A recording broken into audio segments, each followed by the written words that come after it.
What's going on, everybody? Welcome into Monsters of the Madhouse Chicago Sports Podcast. We are so happy for you to be with us tonight, and we can't thank you enough. Whether you're watching on the Chicago Sports Podcast on our YouTube channel, you can like and subscribe right there. Monsters of the Madhouse Chicago Sports Podcast Facebook page, where you can keep up to date with everything going on, or on Twitter as well. We got you all covered tonight because we have so much going on, and boy, do we have a full house for you. And first off, thanks to the crew that's on tonight. Dano, man, it is good to see you. What's going on in beautiful South suburban Chicago? Oh, ready to rock and roll, man. Let's talk some Bears rumors. Dan, you notice I left the city out. I said it's beautiful South suburban Chicago. All right, we're just gonna keep it at that, man. We're just gonna keep it at that. Brian, dude, we go south a little bit further to Louisville, Kentucky. Brian, what's going on, dude? I don't see the Mitch Trubisky jersey today. No, it's on the other side of the room, man. I got to show off the signed balls over here. See, the day that he signs with the Buffalo Bills, you turn everything around and you disappoint us. I can shift a little bit. I pulled off the wall for you. All right, man. You work on that because Dan's he's gonna be watching you in the background to see if you make that happen or not, man. So, all right. So it's good to see you tonight, Brian. And we got a couple of new faces on the show tonight. It is my honor to introduce to you Eric Derwechter. I think I said that correct, right? Yep, just about. All right, good. It's funny, Eric, because we were talking a little bit before the show, and I was like, all right, man, I want to make sure I say this correctly. And then as we were going back and forth, I was saying it in my mind a couple of times. I'm like, I am not going to mess this up. So he's for Woody City Gridiron, man. It's good to have you on the show. Hey, thanks very much for having me, guys. Like I said, just a little fun pre-show gamble, man. It's like I'm the one guy that just cannot have a beard. So it's just like I felt a little jealous at first, but hey, it is what it is. Thanks for having me on the show, guys, and just let's get talking to some Bears rumors. Don't worry, Eric. I told you next week, man. I'm gonna get this off, man. It's gonna be we're gonna be the clean shave people on the show. I promise. All right. You got to keep it, man. Matt Eberflus is growing the beard, like I told you, but you got to keep the beard going, dude. It's on at this point. It's the Eberflus jersey. Yeah, that's right. And but then the grays start coming in, then you got to watch it out a little bit more. Yeah. Also introducing for the first time on the show is Michael Todos. Michael, what's going on, dude? Thanks to have you in. Oh yeah, I'm doing good. Glad to be here. Glad to talk some Bears. Always fun to talk Bears. Especially there's a lot to talk about. Yeah, there's a lot to talk about here because this is a fun time of the year and kind of like the shows that we've been leading up to over the past couple of weeks. Kind of going over some of the different areas of free agency, but here it is. Next week is free agency, and I had to look at that again because first off, I'm like, God, I can't believe it's March already, and then second off, I'm like, man, I feel like we just got done watching the Chiefs win it all again, and I'm like, here we are, we're talking about who's getting tagged, who's not getting tagged, who's getting released. I mean, the Buffalo Bills had a very tough day today where they just kept releasing players. How would you like to be a Bills fan? The whole team got massacred. They got a team right now, dude. Apparently, on the Schefter report, they actually signed one dude today to a 3-year deal. Yeah, Pryor, the old Rams safety is going. I'm just like, you talk about a team that allegedly missed the Super Bowl window after going all in this year. It is a sign of disaster. You know what's worse?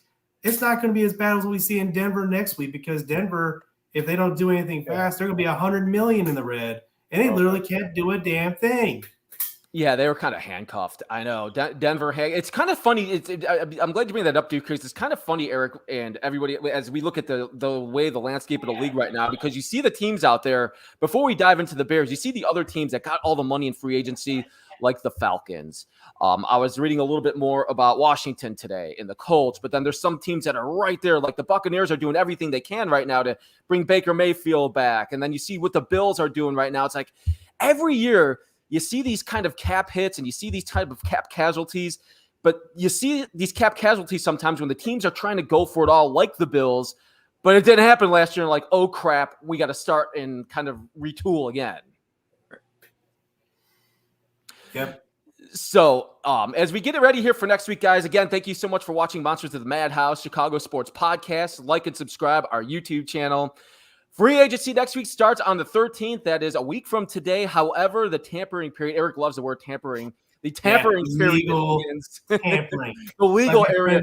My friend Ken he'll roast me for that, saying that. It's just, I like pre-negotiation period. How about that?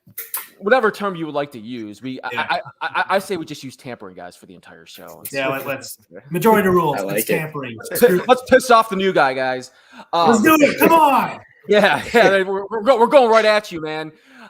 So as we start on Monday, I think what's going to be fun about Monday, guys, and you can chime in as we go along, but as soon as I wake up in the morning, I cannot wait to watch all the different tweets from Adam Schefter and all the different football reporters across the league. Not only that, but then your phone, the Bleacher Report, and everything else that you follow about who's signing where or who's going where.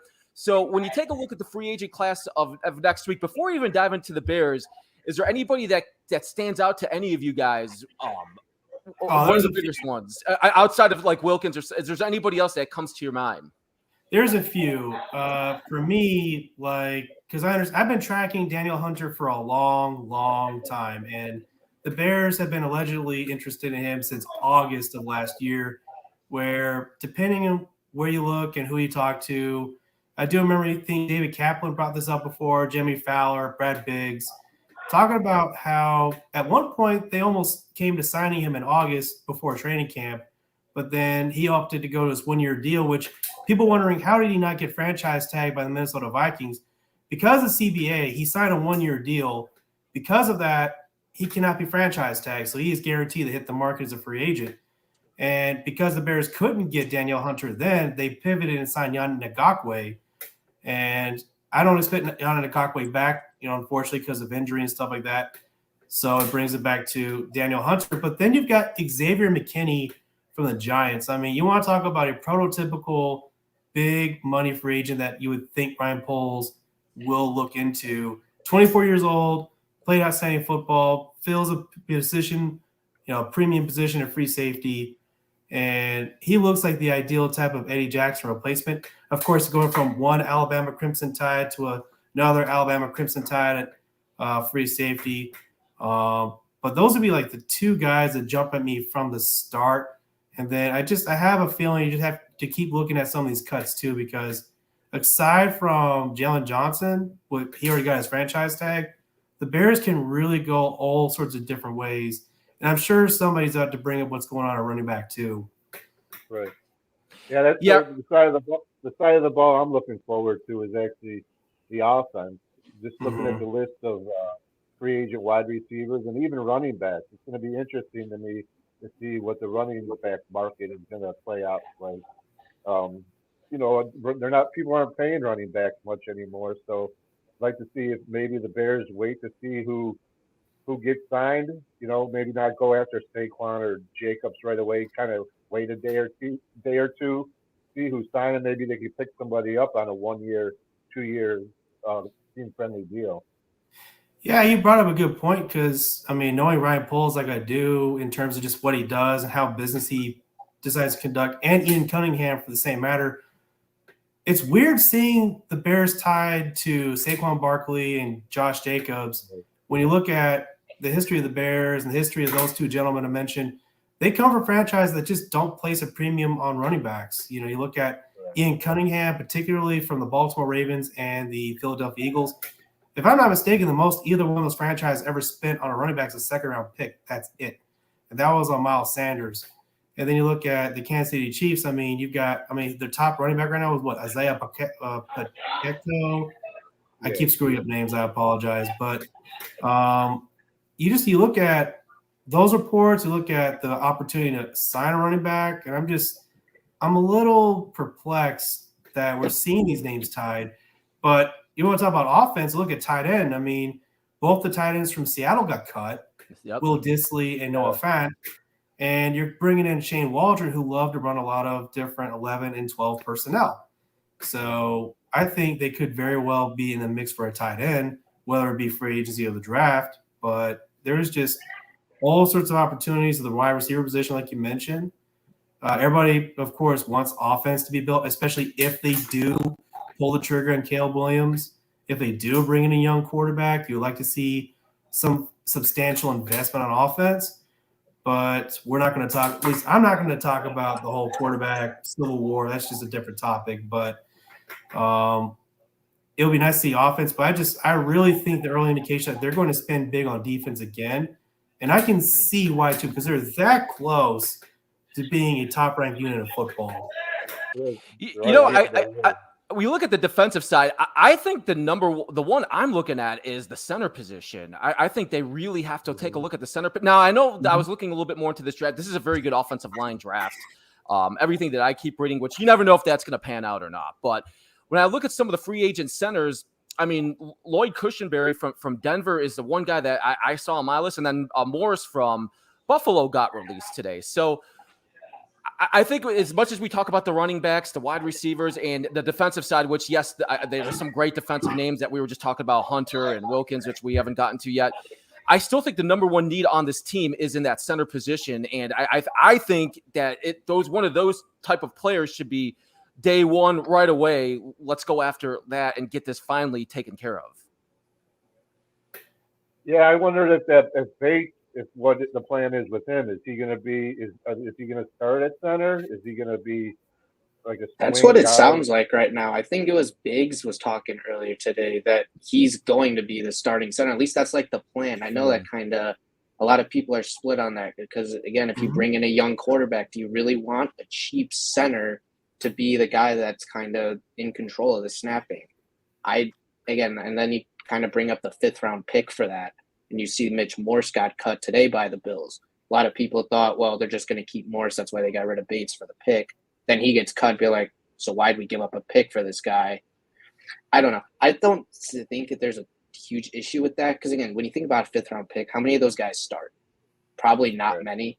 Maybe it's like 10% 5th round picks will actually become a starter. So if you gave up a 5th round pick for a starting center, I don't think it's that big of a deal. I think worst case, he plays guard, and then one of him or Nate Davis are going to be depth at guard. And if one of those guys are depth, that's pretty good. I mean, interior lineman depth in the NFL is something every team needs.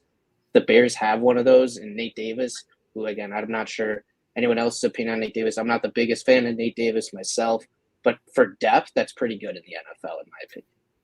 Yeah, you got a good point, Michael. You got a really good point on Ryan Bates. I mean, just something to think about too. Ryan Poles tried signing him 2 years ago, and the Bills matched the offer. So, yeah, keep on your magic with Ryan Bates, man, because you're right on the money in terms of some people think he might be the guy at center after all. Right. I just think he's a death piece. Ryan Bates has been known to play any spot on the offensive line. He's got the length. He's got the size. I really just see him as a backup because Tevin Jenkins and Nate Davis are just really injury prone.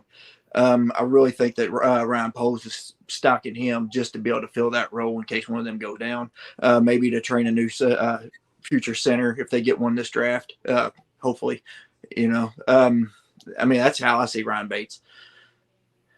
Yeah, I kind of see it that the same way too, especially with the injuries that they had last year with Jenkins. And I love that. I love Jenkins when he was healthy last year. I thought he played very well, and I cheer for that guy. I cheer for that guy every time he's out there, going from a different position, go from a tackle to a guard position. So we hope he can stay healthy. But I think that was a good trade. I think that was a depth piece trade that they needed to make for this team to move forward as they start piecing everything together. Because this is what we love about this time of the year, guys. This is why we come on here, we talk about this, is because we don't know what's going to happen. We don't know which direction they're going to go. How much money do they want to pay for some of these players? Eric, you bring up Hunter, which I like Hunter a lot too. But I feel like he's an interesting player too. He had a great year last year. He had a very good year, but I think he also played for one of the best defensive coordinators in the league as well, under Brian Flores, who I think made a big difference going into Minnesota last year. I think that's why Minnesota was so competitive for a lot of those games and really changed the course of their defense. But then you kind of look at the year before that, and maybe this is the reason why they let him go, and maybe they kind of have that understanding, the Vikings, that they're going kind of towards, if they lose Cousins, I kind of feel like they might be going towards a little bit more of a rebuild. But it's just like, how much money are you going to pay? What do you want to pay Hunter? Between $18 to $20 million? That's probably what he's going to be asking for. Wilkins probably going to be a little bit more. It's going to be interesting to see where that market is for those top stars. Absolutely. Yeah, go ahead. I think they're one piece, one or two, like Eric was saying. They may be one or two pieces away on that defense from being a top 5 defense in the NFL. if they add a piece of free agency like Hunter. And I think the best part about it is when you look at their defense, again, they have the hole at safety, they have the hole at D tackle, and they have a hole at edge.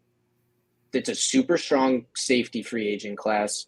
There's some good D tackles around in the early draft and in free agency, and the edge draft in the first round is great. I mean, it's almost one of the best we've seen in a while when you look at edge. So there's a whole lot of different ways they could go. They could go D tackle in the draft or free agency. They can go in both ways, which I think makes this really fun because we get to kind of piece those in together how we see fit. And there's so many different ways to go and a lot of different good ways. So as we look forward here to free agency, guys, we brought up the running backs. We kind of touched on it already a little bit. And I kind of look at the rankings of some, because if you look at the names alone, a lot of those guys are star power players of like 5 years ago. They're still star power players, don't get me wrong, but each of them have some of their own issues. Saquon Barkley, when that guy is healthy, is one of the best backs that I've seen play in a very long time. But the question is can that guy stay healthy? So if you go after a guy like him, and I've seen a whole bunch of teams linked, and I don't know if you guys seen the same thing, but I've seen some teams like the Texans and possibly the Bears linked to him if that's possible. But if you sign a guy like him, you just got to make sure you got your depth in place for the running back position, knowing that there's an injury history with him. So I look at him, Derrick Henry, Josh Jacobs, and Tony Pollard. Tony Pollard is the one that stands out to me the most. I think I liked, out of all of them, I like Tony Pollard and the way he plays. But when you start looking at the running back position, is there anybody that stands outside maybe of Saquon Barkley that maybe I'm missing right now that you think would be a good fit for the Bears? I mean, if I had to pick one, I think it would be Jacobs, just because when you look at that kind of landscape, I think they came out with Pollard today, said he's like open to taking a pay cut from Dallas to stay. So if I had to guess, he probably stays in Dallas and takes that pay cut. But it would have to be Jacobs would be the most intriguing to me, just because of how young he. I mean, you look at Derrick Henry, he's on the bad side of 30 now at this point. Eckler's getting up there at 30. I think he might be hitting 30 this next season, actually. So these guys are getting toward that bad side. And that 30 is that magic number that GMs start shying away from running backs. Like once you hit 30, Henry's kind of an outlier. He's just superhuman at this point. He just never seems to really be slowing down. But when you look at Jacobs, he's younger. He doesn't have that kind of wear that Eckler and Henry have at this point in his career. He didn't have the greatest year last year, but I think you can attribute a little bit of that to Vegas's O-line was a lot worse. Their like just offense in general was a lot worse. Wasn't easier to get a run game going. But when they fired, what's his name? Josh McDaniels. Josh McDaniel, yeah, he started to look a lot better under Antonio Pierce. I think his yard per carry went from like 3.1 to over 4. So he started getting a little bit better, showing that improvement, how he was in that 2022 season where he was a world beater, kind of really made a name for himself. But that would be my pick if I had to go after one. I'm not a huge fan of signing running backs in free agency, but if they had to pick one, I'd pick Jacobs. Yeah, I don't think they're going to sign one at all, honestly, as far as one of those big name guys. I think if they were going to go that route, they would have, gave Montgomery the contract that he wanted last year, because he didn't really break the bank over in Detroit. So I mean, Montgomery's always been that guy. I mean, he's been fairly durable. 1 or 2 games a year he'd miss, but I mean, he got ran vicious. I mean, he was definitely a star on the angry runs, that's for sure. So, I mean, I think if Ryan Poles, like you said, actually valued the running back position, that, he probably would have signed Montgomery to an extension last year. Talk about a lesser-known name, but I think a guy that can make a big splash is Alexander Madison from the Minnesota Vikings, because I remember they brought him in last year, and he actually really looked pretty damn good when given an extensive role in an offense. And he's only about 25 years of age and some change. And again, I'm in full agreement here. It's just the overall history of what Ryan Poles has done versus what some people think the Bears can do at running back. They don't really match. But to Michael's point, I mean, Josh Jacobs, he would be kind of like that one player you kind of consider an exception for if it's the right circumstance and the right, the right amount of money. It kind of, to me, it makes me wonder too, just if you're really going to load up on a veteran running back, with a potential of a rookie at quarterback or something in that situation too. Just so many things to consider. If you sign a big running back in free agency, you kind of wonder what is their plan for the rest of the offense too. But if I had to pick a name that hasn't really been talked about much at running back, if they do sign one in free agency, I think Alexander Madison would be a really good one for you guys to consider. Yeah, I like him too. Yeah, when he was with the Vikings. Yeah. Madison was terrible in my fantasy league last year. That's all I know. Well, hate to say it, Brian, but this ain't fantasy league, my man. I did win that league. So, Brian, that means if he comes to the Bears, that's going to be your next pick then. That's going to be like your second or third round pick for next year. Yeah, it's breaking my heart. My team's already it's called Fields of Dreams. There it is. I mean, I'm going to keep him. I mean, he was I had the third overall pick, and I took Fields, but I mean, it's a 2 quarterback draft, so I mean, I still won it. There you go. Well, thank you guys for watching. Here it is. No, I see it, man. Yeah, that looks good. Show that out. Dude, maybe that supplements the Mitch Trubisky jersey for this week. Right. Yeah, it works. Well, we'll just put that back here. Yeah. There you go, man. Looks good, Brian. Thank you guys for watching the Chicago Sports Podcast tonight. Monsters of the Madhouse. You can like and subscribe our YouTube channel. You can like and share that as well. Facebook, keep up to date with everything going on in Chicago sports, as we have an awesome team of people here for Monsters of the Madhouse. We got Cheryl. Thank you for chiming in tonight. We got Cleet, who puts up articles every week of everything going on. He does a very good job. So you guys can keep up to date, and some of the other shows as well. Keep up to date with some of the other shows on our YouTube channel, as we are talking free agency and NFL football as we get ready here for that next week. Underdog Fantasy, I want to talk to you about our partners as well for the Chicago Sports Podcast. As we're getting ready here for baseball season, we're getting ready here for the tournament, college basketball in just a couple of weeks. Chicago Sports Podcast users, you can use the special CSP promo code when you go to underdogfantasy.com. Check that out. It's going to make it a little bit more fun because we're all going to be out. I can tell you I'll be out. I'm sure all you guys are going to be out as we get ready here for basketball in just a few weeks. I cannot wait. This is why this is such a fun time of the year, and we're happy that you guys are with us tonight on Monsters of the Madhouse. Going over everything free agency next week, and this is maybe not the most flattering position to talk about before I get into the wide receivers, but let's just say that we all think what's going to happen here is they're going to go in and they're going to draft a quarterback, Caleb Williams, which is probably going to be the number 1 pick, which we all believe that's going to happen. But when that does, if and when that does, the backup quarterback position, what do you do? Do you go out and grab a veteran? And I asked that because I was reading a story last week. It was somewhere on X about the Texans last year, how they went after CJ Stroud, got him. He was amazing. But they had Case Keenum as their backup. They had Case Keenum there. I believe he was their second or third, and they had an opportunity to trade him.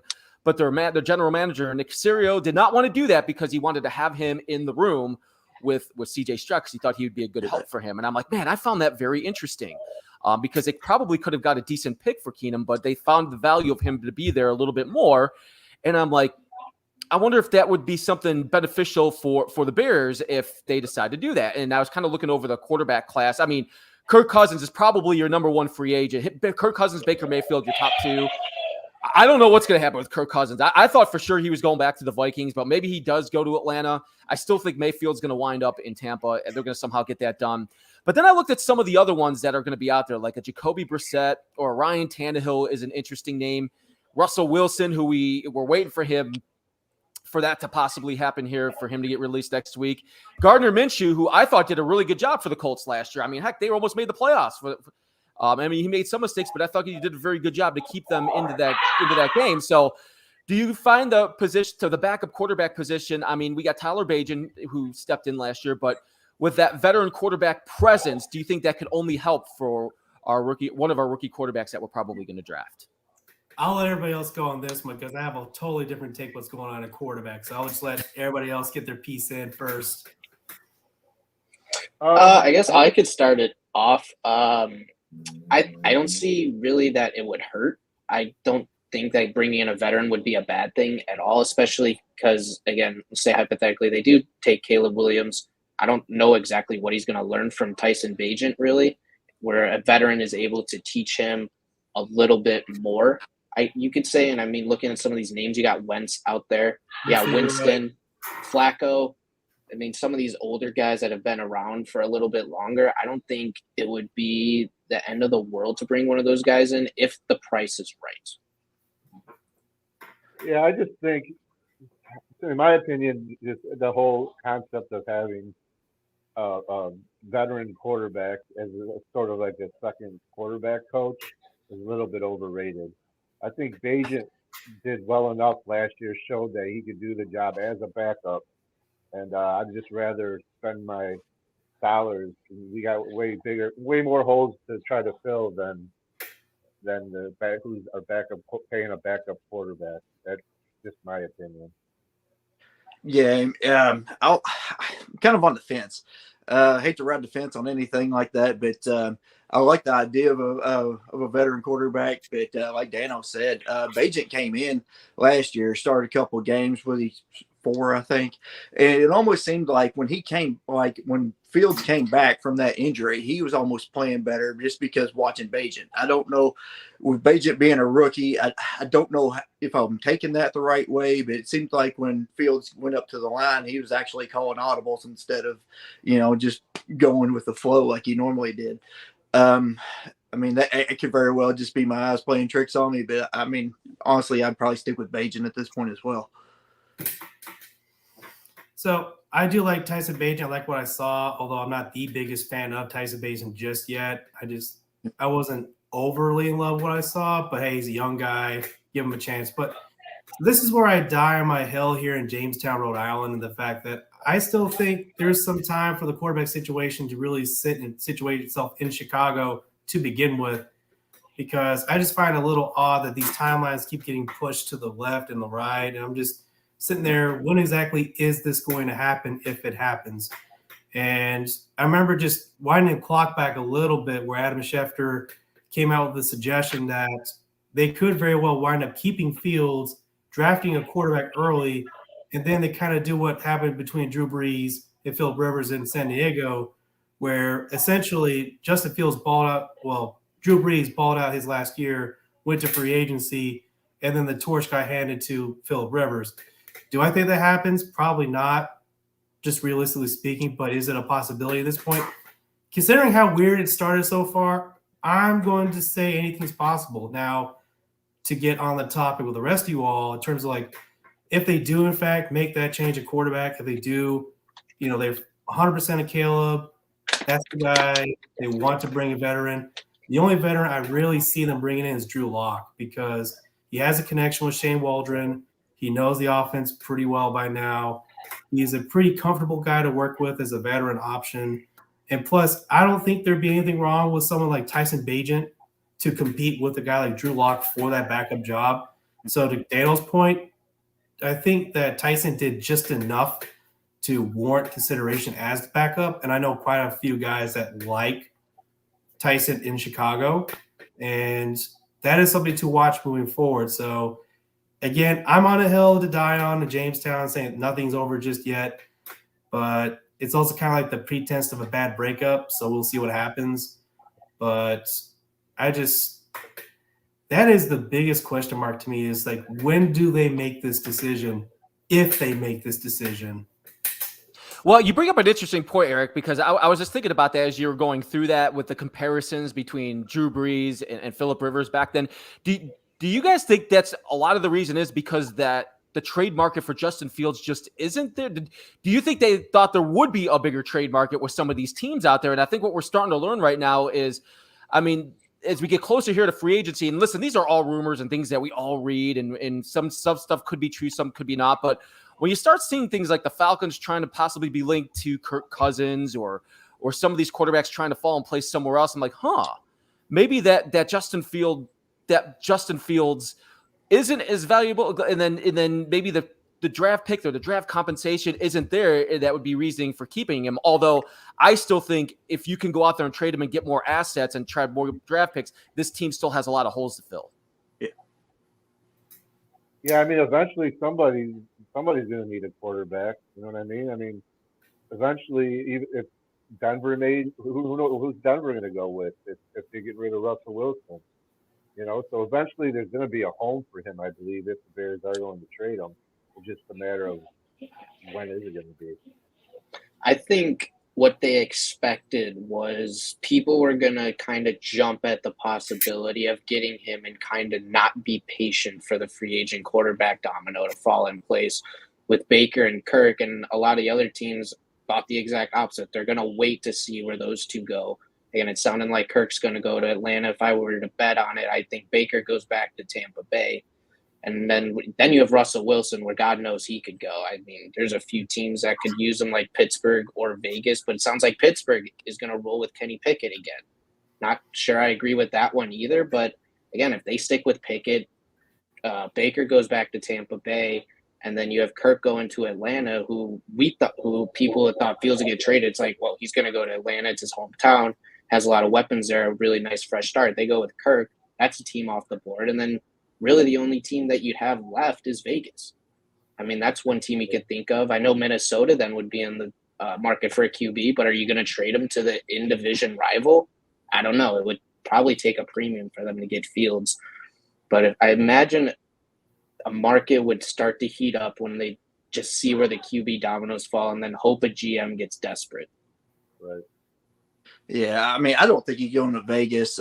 Just for the simple fact that Luke Getsy's there. There's no way he's going to let the same guy getting fired twice. Yeah, that's what I thought too. That's why when I saw they were linked to him, I didn't really believe that at first because it just didn't make much sense. But yeah, I don't know what they're going to put on Kirk Cousins as far as the physical goes. That's the only thing that keeps me in mind or keeps me like in check as far as everybody waiting for the Kirk Cousins domino to fall. I do agree with you though that I do believe Baker is definitely going back to the Bucs. There's no way they gave Evans that contract with somebody he already gelled with as like a quarterback. I mean, they wouldn't have gave Evans that contract if they were fully intended to sign Baker back. But I mean, Fields, as far as that goes, I really just there might be one team out there they're not competing with anybody, so they probably are well aware of that. So they're probably just riding the Bears out until they eventually just break.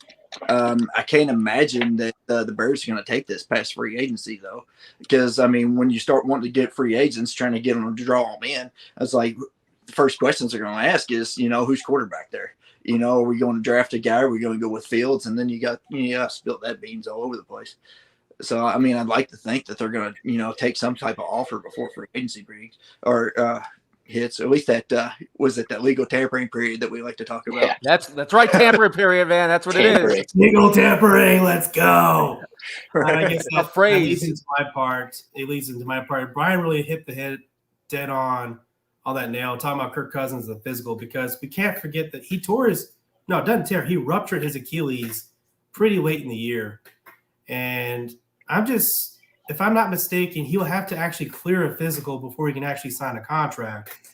So that's going to be big if Atlanta does in fact pull in on Kirk, which to me is still, there are a lot of questions. I know Mike Florio got in a lot of trouble when he posted his report about Kirk Cousins possibly going to go to Atlanta, because if anybody ever got to check that article out, there's some suspicious wording, and I say that lightly. But talking about angling going towards buying a home in Atlanta or something like that, and just something didn't really add up. And then Kirk's agent came back and said, no, that's not at all true. But something that really keep in mind what I think Brian said about Justin in Vegas as well is you bring Luke Getsy, then you get this report that teams bought into Luke Getsy's idea that it was not his fault in Chicago. So if he's saying it wasn't his fault in Chicago, who is he going to blame? Right. And that just he's had praise for Justin Fields, but that would be such an odd pairing. If anything, and this is going to piss Albright of Denver a lot, but I think Denver is kind of like that sleeper pick. If they do have this complete understanding that, hey, we're moving on from Justin. I mean, Denver is, again, they're about to be $100 million in the red. They don't have options at quarterback. I mean, they just cut Russell Wilson to make that move to begin with. And it's just, again, I think this unfortunately could drag into the draft day itself, because Ryan Poles has said he wants to do right by Justin. Now, that could mean anything too. Do right by Justin. So finding him a home sooner rather than not. I think Ryan Poles mentioned a preference before free agency. But again, was it a guarantee? No. And then you have to think about that question too of doing right by Justin. And as this whole thing just keeps getting pushed, in terms of the delay in decision, it just opens up more opportunities for either other teams to call in or even the Bears to kind of second guess themselves like, well, wait a minute.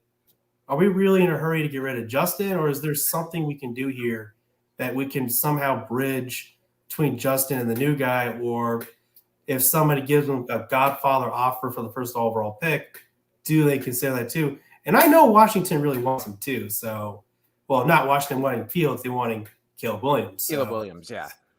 I think this could even drag out to after the first round. We're going to wait to see what teams want to go and wait till the next second round to see what teams will give an offer for Fields. Well, I think it's very interesting, and I brought this up last week. I could be wrong on this, but I think after last year's trade between the Bears and the Panthers, where the Panthers really lost out on that, and they gave up so much, I kind of wonder if other teams out there are being careful on what they give up to move up into the draft or what they do to give up to get a quarterback right now, because they don't want to be in that position that the Panthers were in, because I don't think we're going to see a trade like that for a very long time. I don't care who it is or what type of prospect is going to be hyped up into the draft. When you start giving away assets and players like DJ Moore out like that, you're going to really set your team back for a long time. Well, there's the game of the price is right. And when it comes to getting your quarterback, there's no prices too high. And then I think teams are going to look at Carolina being an anomaly because they're a flat out dumpster fire this year because they just flat out picked the wrong guy and they had the wrong coach for the job too. It was just from top down an organizational mess. You had an owner that pushed his agenda down to everybody else. Would a team with brand new ownership like Washington be that team to consider that Godfather trade? I mean, I do know that, the first overall pick, it is a very hot commodity if, in fact, Ryan Poles keeps his options open. And there will be somebody that is calling him actively, if not already, for an offer. It's up to Ryan to say, well, if I want Caleb, that's it. No offers are going to be good enough. But if there's a pick or if there's a trade that's good enough to where I'm not as interested in the quarterback as I am in the picks, and that's a business decision for him to make too. And I think in this next generation of quarterbacks, this next generation of owners, like the Washington Commanders, they're owned by an NBA mindset, meaning that you've got, I believe Mr. Harris owns the Philadelphia 76ers. You've got Magic Johnson that was a big member of the Lakers, of course, and he dealt with the LeVar Ball situation, which kind of ties into what I think is Carl Williams, but that's neither here nor there. But it's very interesting because I think there are a lot of teams this year that are looking to move up to trade for a quarterback. The Raiders, Antonio Pierce flat out said during the combine, I don't want no Band-Aid at quarterback. His own exact words. He doesn't want a Band-Aid at quarterback. He's looking at the opportunity for a permanent fix. And I don't think trading for Fields would be a long-term fix for him because you got the fifth-year option coming, and you got to make that decision yea or nay. And that makes me think there are hell-bent to moving up in the draft for a quarterback too. So there are so many teams like the Commanders, the Patriots, the Raiders, Vikings. They're already tied into this race of trying to trade up for a quarterback. So, I think in contrary to what Matt was thinking, there are teams that are floating the idea of moving all the way up to 1 to pick their first dib, but this could be drug out. And then Dano brought up a really excellent point about maybe waiting till the second day for a trade of Justin if that happens, because that's what the Cardinals did back in 2019 when they picked Kyler Murray. The year after they traded up to get, Jake Locker? Josh Rosen. Jake Locker. Josh Rosen, wasn't it? Yeah. Josh Rosen. Oh, God. They traded up for Josh Rosen, so hey, he's safe for a while, right? No, they got the first overall pick and they picked Kyler Murray because Kingsbury said so. And day 2, that's when they moved Josh Rosen. So that's just This could drag on forever, guys. I'm already sick of it, but it's just. I feel like every time we've done a show here on Monsters of the Madhouse, it's been about Justin Fields. Is he going to get traded? Who's going to be number one? I even said one time, I'm like, I don't want. We're doing a show today. We're not talking about Justin Fields. We're going to talk about everything else. Yeah, so no Justin Fields talk because we are all big fans of Justin Fields too. So again, this is coming now. So it's interesting to see and hear your point, Dan, and your point, Eric, too. On what you think is going to happen and how it could play out. And I think that's what's the beauty about this time of the year. Thank you guys for watching Monsters of the Madhouse, Chicago Sports Podcast on our YouTube channel. Like and subscribe. You can also check out some of our past shows. You can look at our feed on our Facebook page. We have shows that run through during the week. Tomorrow night, Pinky will be here. Pinky, who's watching the show tonight, man. Pinky, we're happy to have you on here, man. Diehard Bears fan. Shout out, Pinky. And Kellen Davis is going to be on the show tomorrow night. So make sure you guys check that out tomorrow night, Monsters of the Madhouse, and follow us along on all of our platforms, YouTube and Facebook. El Bandito Yankee, that is Chris Chelios' brand new tequila. Check that out. It is delicious. It is smooth, additive free, 100% blue agave. You can have that with your friends. You can have that at home. You can have it by yourself. You can have it whatever the heck you want it because it's so good. And it's perfect for this time of the year as we're talking sports. The Trubisky jersey. Yeah. Hey, Brian, I was going to hang up on you, man. I was going to pull you out of here, but you've just redeemed yourself. Got it back. There it is. The last 10 minutes of the show, we're going to talk about the Buffalo Bills and how he plays in and how he can be that backup to Josh Allen and what type of – no, man, we're not going to do it. Yeah, help him read that offense, right? My Pittsburgh girlfriend hears that in the background saying, just please stop talking about Mitch Trubisky. We don't want to hear about him anymore. You love Trubisky. Don't lie to yourself. I don't think she hears it. But anyway, thank you guys for checking us out. We got a little bit left here on Monsters of the Madhouse. We're talking about free agency next week. I think the other position that I want to talk and dive a little bit more into is the wide receiver position. And I don't think the wide receiver position to me doesn't overwhelm me. I mean, there's some names out there, but I know we have a number. We got our DJ Moore, but this draft, I feel like you can go into this draft and find that Jordan Addison that the Vikings did last year that turned out to be a very good player. And, you see the Calvin Ridley's in there who I still think is a very good player. I think Hollywood Brown from the Cardinals, Gabe Davis, who did all right with Buffalo, Darnell Mooney. Heck, I think Darnell Mooney, they certain lists that you guys see, he's either number 5 or number 4. And I'm like, man, Darnell Mooney in the top 5 or 4. I just think he needs a fresh start somewhere. And I hope he does well because I am a Mooney fan. But if it was up to me, I think we've kind of talked about this in the show today about the different positions when it comes to defense or offensive line. I think the wide receiver position, if you could find the right price, great for one of these guys, but you can go and get that receiver in the draft. Yeah, before anyone chimes in, I just want to say Track said that Bernard is going to be signing on soon. So just want to put that out there. Oh, my goodness. We talk about the wide receivers, we get Bernard Berrian. How about that? That's a miracle. Here's him. Yeah, I think regardless of what the Bears do in the draft, I think they're still going to be looking at adding a wide receiver through free agency. And I think out of all those receivers, maybe Gabe Davis might be the best fit. I mean, I don't know what he's going to be, what he's going to be asking for. I think he might be a little bit more affordable, the most affordable out of the list of the top receivers. Yeah, I love Gabe Davis. Hollywood Brown's another name that intrigues me. I like that speed guy on the outside, especially if we're going to lose Mooney. Tyler Scott proven to be a little inconsistent. I know he's just a rookie. You don't know whether that's nerves. I mean, he could just spend all offseason with the jugs machine and get a whole lot better, hopefully. But it would be great to have that Hollywood Brown or Gabe Davis on the opposite side of DJ Moore. I've been a pretty big fan of Curtis Samuel. I think that's kind of been someone I've really had my eye on since I've started kind of paying attention to the free agent wide receiver class. I don't think he'd break the bank too much. I think, but again, some of these wide receivers, they know that they're needed. They're going to probably command some more money than maybe people expect. But I think I'd be a really big fan if they could bring in Curtis Samuel. I mean, just thinking about if you have DJ Moore, and then maybe you plug in Odunze or Neighbors, if they could get lucky and get one of those guys with Curtis Samuel, that's awesome. Whoever's that quarterback, that's a great wide receiver core. Absolutely. What blows my mind before I pick my guy wide receiver is that Darnell Mooney was offered a 3-year deal, and I think it was up to $30 million. Jeez.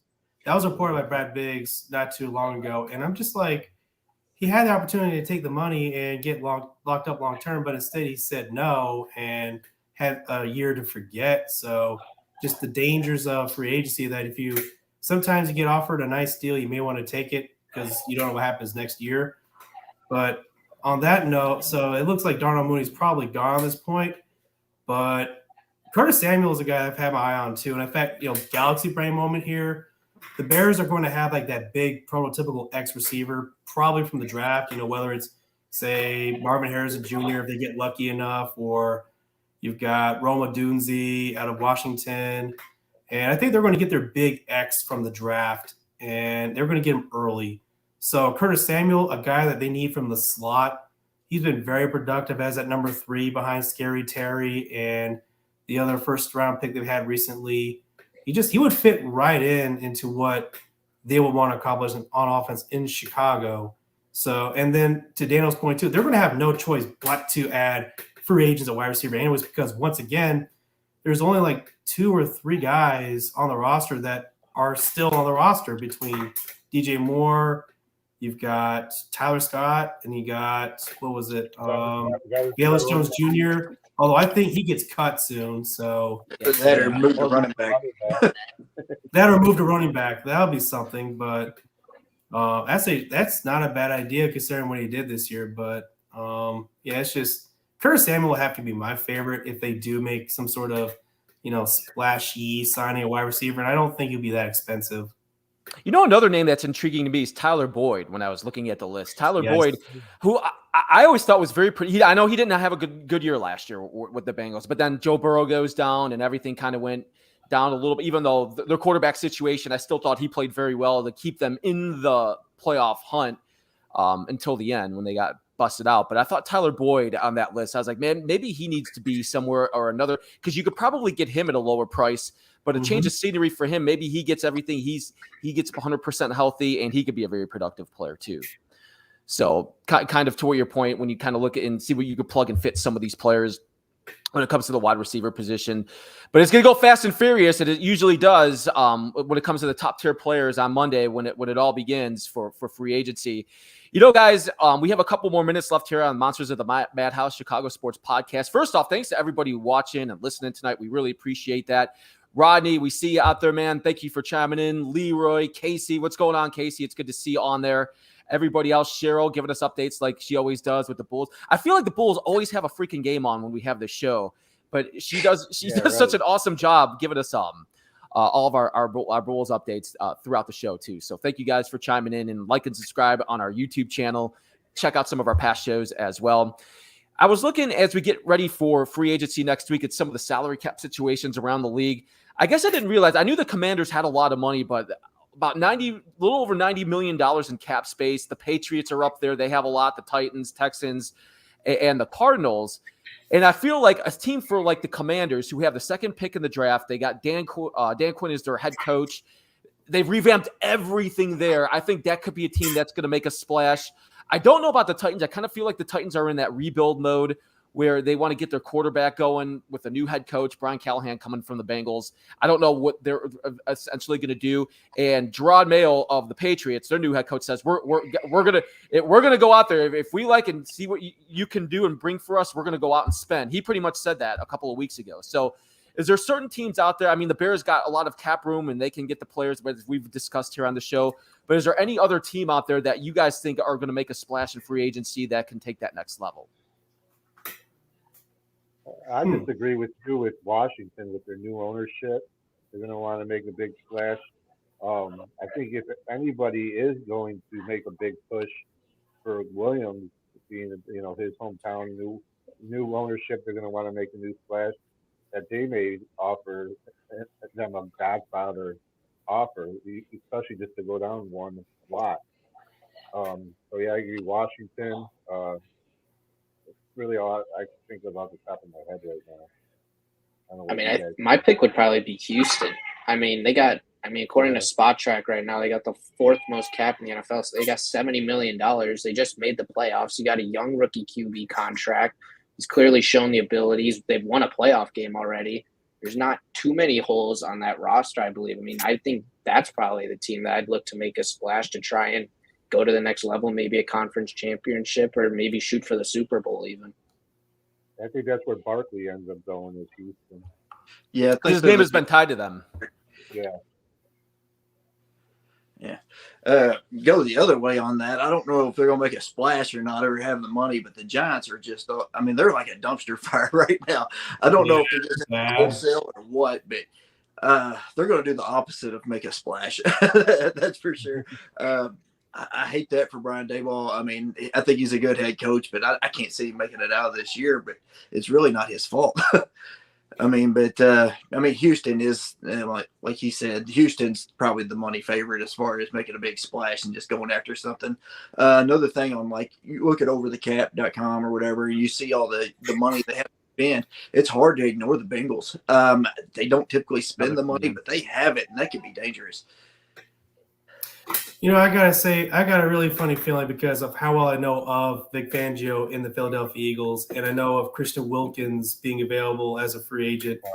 And one of my early predictions is that I know it's going to break the hearts of a lot of like Bears reporters and Bears fans, but I look at the Eagles, I look at Christian Wilkins, I look at the Eagles being in that Super Bowl window, and I look at how Christian Wilkins had the best season of his young career with Vic Fangio, and I think you talk about like early splash moves in free agency outside of Chicago. I really have a strong suspicion that the Eagles are all over Christian Wilkins, and he's going to be like that final piece on the defensive line. I mean, you got him, you got Jordan Davis, you got Jalen Carter being like that, you know, the 2-5 techs in the nose.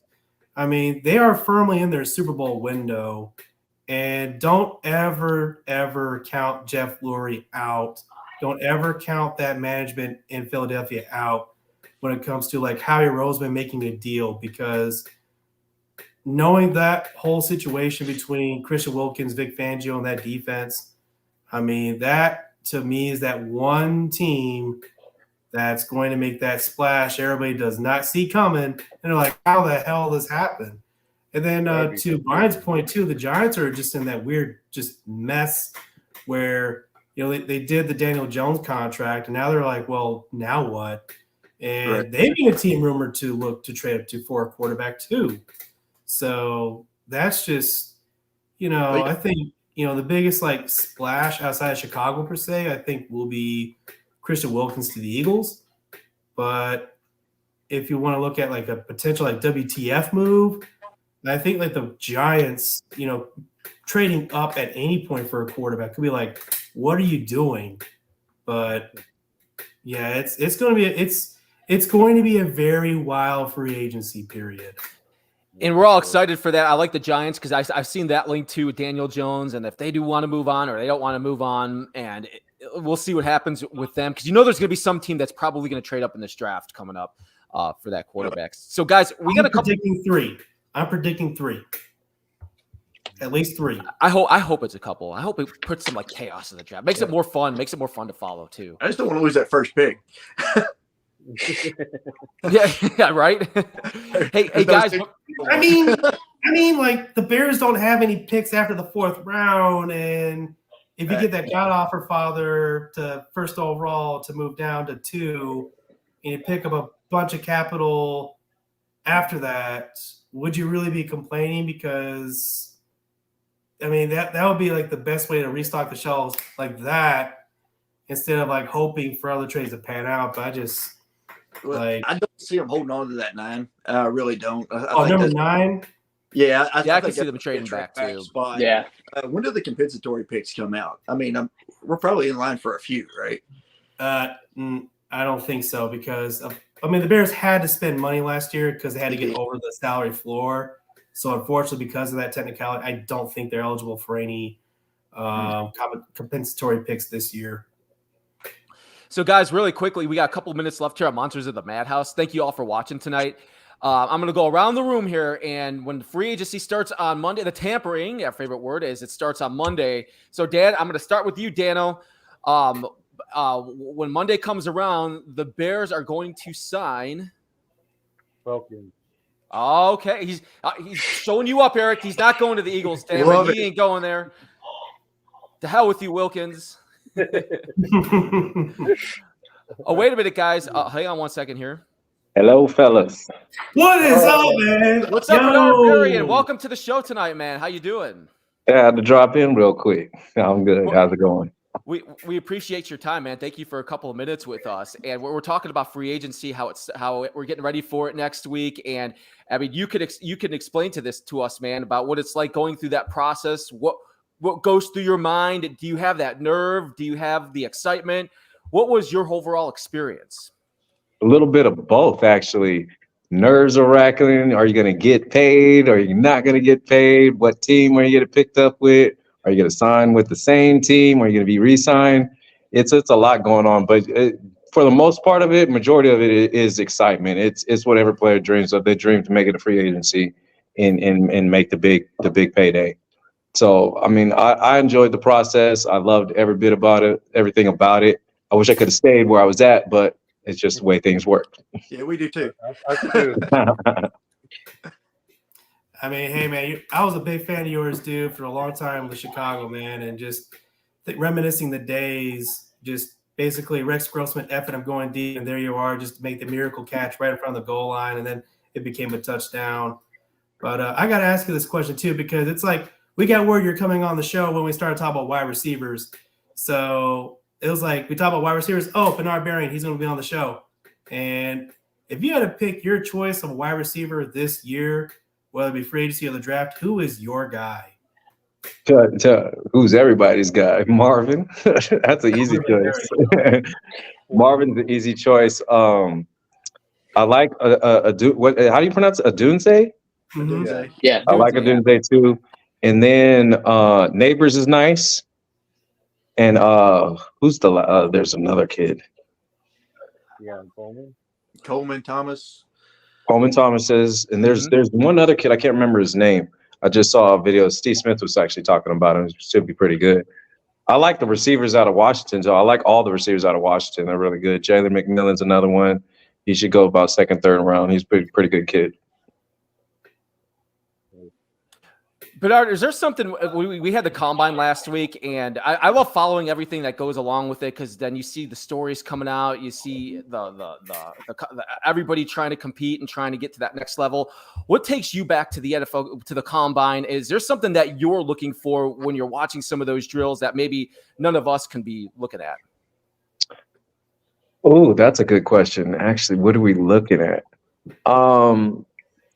So, like for the receiver drills, you know, the gauntlet, when they're going through the gauntlet in the drill where they got to stand, catch one ball, turn the other way, catch one, and then come across the field. Well, on that drill, that line that they want everybody to kind of try to stay as straight as possible on, the reason they have them run down that line is they want to actually, it's not really how straight you can run down that line. They want to see if you're really aggressive to the ball or if you fade away from the ball when the ball's coming. So the ball's coming, you kind of see people weaving on that line. So the ball is coming. If they're weaving away from it, they know that they're fading away from the catch. Typically, they want the receiver to kind of at least come downhill or at least stay even along that line because it creates space from the defender and keeps balls out of harm's way and getting picked off. Bernard, everybody's looking at what receivers the Bears are going to pick. What I don't hear a lot about tight ends. Can you run an offense successfully with a lot of two tight end sets? If the Bears were to go after like Brock Bowers or something in the first round, can you run a successful offense with two tight ends? Frequently? I think you definitely could, especially with Justin Fields' run ability. You definitely could do it with two tight ends. You got to have two good tight ends, though. That's the thing. And the other thing is you got to have the right coordinator coming in for that too, because it's hard to build an offense around that. But if you're crafty, like what Shanahan's doing with the 49ers and being around that and with a lot of shifts, a lot of motions to kind of confuse people and kind of declare what defenses are trying to do. If you can do that and get a coordinator that can work with Fields, it'd be hard again because, again, he's got to learn another system. But that I could see is the only way really viable. Okay. Bernard Berrian joining us here on Monsters of the Madhouse Chicago Sports Podcast. Thank you all for watching tonight. Appreciate you coming on too, Bernard, as we talk everything football here. Get ready for free agency next week. And money. I think, you talk about the money, and that's the most exciting part about it. But I got to ask you this too, because when you go from it, when you play for the Bears and then you go to free agency, you sign with the Vikings. What is the hardest part? I mean, you're learning the new environment, the plays, and the different types of offense that you're going to be running. But is there something else that was very difficult for you to transition to on top of all of that? That some of these players might be doing this, that some of these other players heading into free agency next week might be experiencing the same thing? I think, to be honest, the only real problems I really had personally were really off the field. It was just getting into my new spot, getting into the new place. When is it going to be ready? Having to deal with all the stuff, all the nuances with that. All the football stuff was kind of easy. That's one of the things about being a professional is you take what you do serious and you take it to heart. So knowing that I was going into that situation, I knew I was going to have to move. I knew I was going to be prepared. Learning offenses and learning new systems isn't really that hard as people make it out to be sometimes. Because when you learn football and you're around the game of football a lot, everything's concept. So you take one concept somewhere, they might change it up and have little nuances that are really slightly different. But for the most part, you're learning concepts, and all the concepts are almost all pretty much the same, except for those slight variances. Hey, you're at the heart of the Kyle Orton, Rex Grossman little shift there. I'm not going to ask you which one you prefer, but when you're going through that, like a quarterback shift, like say the Bears are looking to actually draft Caleb Williams, how much of that locker room is actually going to care about the Justin Fields, Caleb Williams issue? Oh, they're definitely going to care. It's hectic when you're going through quarterback carousel. It's a lot of stress because you really you're running the same offense, you're running the same plays, but the way people play the game is so different. And when you have quarterback after quarterback coming in and rotating around, it's really hard to be consistent, and it's really hard to actually have some type of flow in the game. You want to try to create momentum in games and build upon those momentums game after game in progress throughout the season. And it's hard to do that when you're going from one quarterback to the next quarterback to, okay, well, we're going to see how this quarterback does this first half. If he does all right, we're going to continue out to play. So it's always because the game's plan, they change offensively and defensively based on depending on who's going to be the quarterback. Because sometimes you might, depending on who the quarterback is, the defense might want to have a little bit more aggressive game plan, or the offense might have more aggressive game plan. And it changes up the dynamics of the game and how the game flows so much just by not knowing who or not having a set quarterback in there. If you don't mind me asking, so when you made that transition from Chicago to Minnesota, during your early I guess you would call it your thinking periods about when you're vetting your options, where am I going to go? Am I staying in Chicago or am I going to go elsewhere? Was that whole conversation in your mind who's my next quarterback? Who is it going to be that throws the ball to me when I'm basically open, and do I trust this guy? Was that one of the factors you considered in your decision to sign with Minnesota because you liked their option at quarterback versus what was going on in Chicago at the time? It was definitely a factor for sure. The way I kind of looked at it and went about it, it wasn't that I was going into a better quarterback situation. Is more along the lines that it was kind of the same quarterback situation a little bit, kind of the same play, kind of the same level. They were both young, still learning offenses, coming in, having new coordinators coming in. So it was really kind of on the same level as far as quarterback play. I kind of looked at what Minnesota was doing defensively. They were really stout defensively, and then they had a running game like Adrian Peterson back there. You're loading up the box, and every receiver wants the box to be loaded because that's obviously more space for me to roam out there and have fun. So I looked at those. I weighed in everything. There's a lot more that was weighed in too, but the quarterback situation definitely was a heavy decision and part of the decision process. But you just talked about Adrian Peterson, man. What was it? He's one of my favorite running back. I mean, you start thinking of some of favorite players that I've watched here in the last 20 years, man. Talk about what it was like to play with that guy, his intensity, and just what it was like to be on the field with him compared to what we were watching on TV. What you were watching is what you saw in real life. That's Adrian. The intensity is one thing you mentioned. I remember the first time I got out there and we were doing a walk. This is a legit walkthrough, like people are in sandals type of walkthrough. And AD is going full speed. And I just happened to look and I was like, what? Okay. So the next time I thought it was just a random thing. I thought it was a one-time thing. And then like every single play was full speed. And I'm like, we had walkthrough right now. So I went up to her. I was like, yo, AD, you know we walking through right now. He was like, yeah, I know. And then that's all he said and kept it moving. I was like, okay, that's why they call him all day. So he is definitely everything you think of. When he came out of college, when he came out of college, I kind of doubted him, to be honest with you. I knew he was great, knew he was good. I was just like, the way he runs the ball, I was like, man, this kid is going to be out in a year. Like he is cock strong, full bull all the way. Like he want to wrestle 300-pounders. Like, hey, he clearly stronger than you. Stop, sit down, go sit. Like AD is all testosterone, and it's fun watching him play. It's fun watching him practice. The way he comes and the way he prepares for the game, the way he goes about the game, like he's a dog, and you love playing with people that have that mentality. So Bernard, just take us through. Or you can go ahead. No, go ahead. Go ahead. Oh, okay. Just kind of take us through like a day now outside of football. Now, kind of just what do you do on like a day-to-day basis? Kind of like where can we find you also?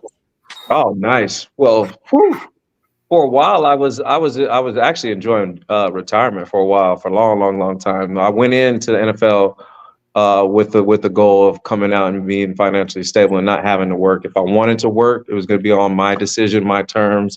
I'm going to be the boss. I'm not working for anybody. I grew up watching people work 9 to 5s, and I knew at a very, very early age, 9 to 5 wasn't for me. So that was the goal going in. So I enjoyed retirement for about 14 years. I wanted to watch my kids and be around for them, being in sports and being away. I missed a lot of their lives and the things they did growing up. So I wanted to make sure I was a part of it when I got out. I didn't want to have to be in a situation where I had to work or had to go do this or had to do anything. I wanted to be there for my family, my kids, and see what they had to do and raise them. So I enjoyed that for a while. When they got a little bit older, I started coaching a little bit, or I started doing private training actually and working kids out, agility skills, position drills, whatever, and working kids out. Then I got noticed too much. I got noticed too much. So people were like, come on, why don't you come on and coach for us? So it probably took about 2 years of recruiting for that. And then I decided, I was like, okay, why not? So I started coaching. I coached at a couple high schools around here for about 4 years. And then during the process, I want to say about the second year of coaching, I started doing financial services. I wanted to help out people financially and help them make some earn extra income or build a business themselves. So I've been doing that and helping people build a business. So it was taken away from coaching a little bit. And I'm the type of player, like I know what it's like to not have your coach be all in. So I didn't want to be one of those coaches that wasn't all in. As far like if I can't give you 100%, I don't want to be there. I don't want to be a part of it or do anything. I'd rather just go. Let's do our private training because it's 45 minutes, and then we could just knock out whatever it is I'm trying to teach you anyway. Get that knocked out, and then you can go on, be on your way, and then go practice that and take it to whatever football field or whatever team you're playing with. So I cut back on the coaching and back to private training, doing that. It's a little bit more selective, a little bit less. It's pretty much group times. I'm taking the kids out there. We're going on whatever day. This is the day I got free guys who are coming on. Whoever comes, come. Let's go get some work in. And then basically, doing the financial services. I'm helping people retirement plans, estate planning, life insurance, investments, whatever it is they need. We're covering it. So Bernard, when you first came into the league, I mean, coming kids who may or may not have any financial any high financial ability or knowledge. Did they have anything set up in the NFL for you guys coming into the league for finances, managing finances, and do they have that now? I'm pretty sure they do. They did when I was playing. They had it. It was like I want to say like a 2 or 3 day seminar where they had some people come in and talk about the different things, and then of course the things that the NFL offers, such as your 401k and the player benefits that they offer. They obviously came in and talked about those and what type of selections we can make in there. But as far that's all I remember. It wasn't too much in depth. So it wasn't really like it was real education. It was more like this is what we offer, this is what we have. Right. Go do your thing. And it's like again, you're a professional, so you're held on your own. These are things, you're a grown man, you're grown, you're adult. So these are things you got to take your own responsibility, go out and make sure you're taking care of what you need to take care of to make sure you have some sustainability in life after postseason or post career. Sorry. Well, Bernard Berrian, we appreciate your time today on Monsters of the Madhouse, coming into the Chicago Sports Podcast, man. We appreciate it. We're excited to have you on, talk to you about your story, and get ready here for the NFL free agency next week and the draft here a month away, man. We appreciate your time. All right, thank you. I can't appreciate it. Maybe I'll holler back on you on free agency frenzy, see what's going on. Let's do it, Love that, man. Awesome. We'd love to get you on here back, man. Yeah, Awesome. yeah, let's do it. All right, guys. You have a good night, man. Thanks for coming on. All right, good night. All right, man. There's Bernard Berrian, guys. Talking to us here on Monsters of the Madhouse Chicago Sports Podcast. Thank you all so much for watching tonight and taking time to check out our pages on YouTube, like and subscribe us on YouTube, on our Facebook page. We can't say thank you enough. And around the room, first off, Dano, it's good to see you back out here tonight, man. It's always good to see you, Dano. Thanks, man. Glad to be here. And Michael, for the first time, man, we love having you on. Clean shaved. You look great here, just like our buddy Eric up there. But you're the better clean shaved, Michael. Oh, I appreciate it. Yeah, thank you. Had a lot of fun on here tonight.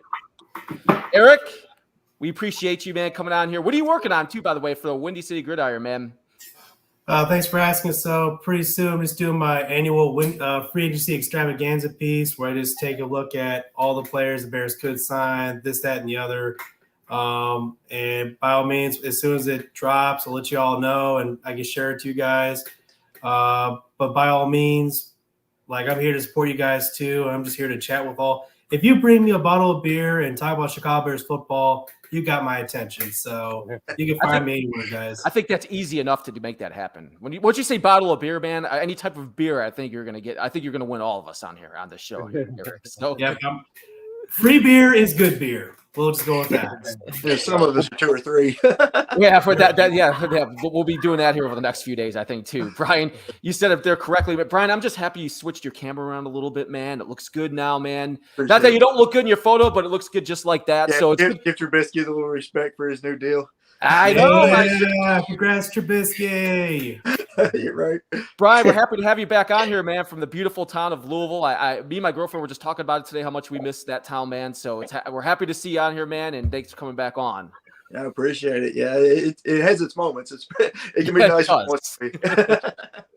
So thanks to everybody else. You guys can follow us along, like and subscribe on our YouTube channel, and also want to thank TC's World of Wonders as we are getting ready here for baseball season. You're going to need your jersey, Cubs, Sox, whatever team you cheer for. Go to tcsworldofwonders.com. Budget Cars, serving Northwest Indiana since 1972. Call 219-873-3988. Serendipity Ice Cream and Bridges Scoreboard, Northwest Indiana's Chicago sports headquarters. They got their Hall of Fame menu. That's a very cool place. You can go there, watch the game, watch all the baseball games there. Cubs, Sox, whoever you cheer for, as that's a very, very cool place. And to all of you guys for watching tonight, Monsters of the Madhouse, the Chicago Sports Podcast. Guys, I say we do this again next week. Absolutely. Absolutely. Let's do it. Thank you guys so much. And everybody else watching, I hope you guys have a great rest of your night. And we will talk to you guys again next week.